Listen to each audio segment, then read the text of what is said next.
Don't waste this opportunity. Apply for your title.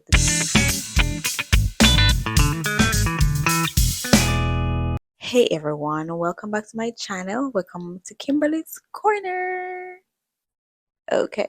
Have you been living on a parcel of land for 12 or more years that you did not acquire through purchase or gift, and you have been undisputed? I am here to tell you about a legal way in which you can acquire title in your name for that parcel of land. Today we are going to be talking about adverse possession and how you can acquire title through adverse possession. Before I get further into this video, for those of you who don't know, I had quit my job and now I am employed again in a similar position. If you have not watched that video as to why I quit my job, then you can go ahead and check it out. I would like to give a special shout out to two ladies that I now consider my friends, and I just want to tell them thank you so much. Thank you so much. You know yourself, you know what you did, and big ups. Let us now talk about adverse possession.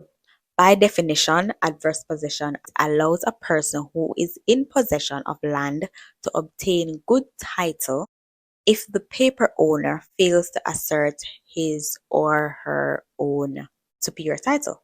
Think of it as capture land, right? Somebody who does not own that property, they went on it, they built on it, they've been living on it, they've been paying the taxes on it, they pretty much call it their own. And sometimes we grow up living on land or in a household and we are not sure if our parents or grandparents or whoever have title for that property.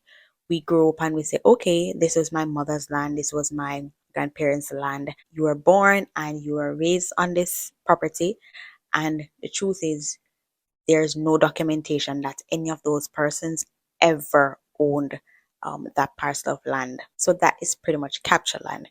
You can now acquire title for that land by making an application through the National Land Agency for title. There are certain criteria that one would have to meet in order to apply for title by adverse possession. First, you would have to have information regarding acts of ownership in relation to the property. So you have to be paying the taxes, you have to be asserting ownership in the sense that you have to be bushing for all of those years. You have to pretty much make it seem that it is your own. There should be confirmation that you did not receive any demands to cease using the property, meaning nobody told you that, hey, you gotta get off my property, this is mine, you're trespassing. Nobody took you to court.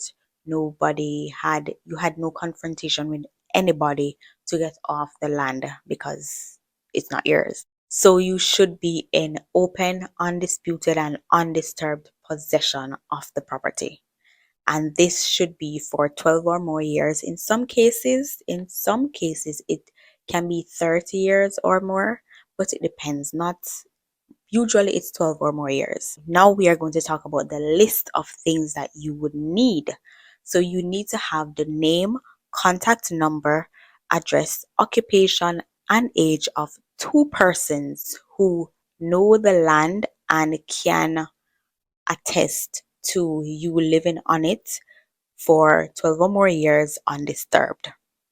Next thing that you would need is the name and postal address of your neighbors. So they want to know who is living beside you, to your right, to your left, and so forth. The next requirement would be a certified copy of the title. You may not have a copy of the title, but you should have enough information so that a copy of the title can be located. So if you're going through an attorney, they would know the information that they would need from you. And just a side note, I suggest that it would be easier for you to do this application through an attorney because the process can be a lot smoother, less stressful, and yeah, that's just my suggestion. The next things that you will need are a certificate of payment of taxes and a surveyor's report. So the certificate of taxes is pretty easy to get, right? You just need to go to your nearest tax office and you go there with the valuation number. Now, this is a number that is on your tax receipt. So, any tax receipt, it doesn't have to be a new one. And you give them that along with your ID, and you get a tax certificate. It is free of cost. The next thing is the surveyor's identification report that you can get done through a land surveyor. You can contact your nearest land surveyor and you can speak with them, and they'll let you know how much it will cost and so forth to get it done. The next thing that you would need are declarations. Declarations from you, the applicant, and declarations from two other persons.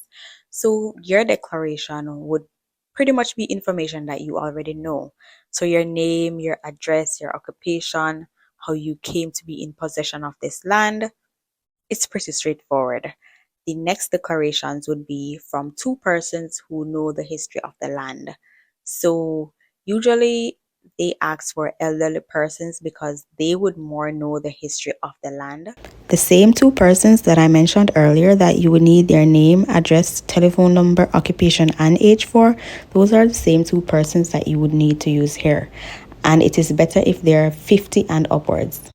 So I know that was a mouthful. I know it seemed like a lot, but once you have all of those documents and all of that information, you can now go to the National Land Agency's website. I will leave the link below in the description, and you can go there. You can download the application and you fill out the application and you submit that application with the list of things that I talked about.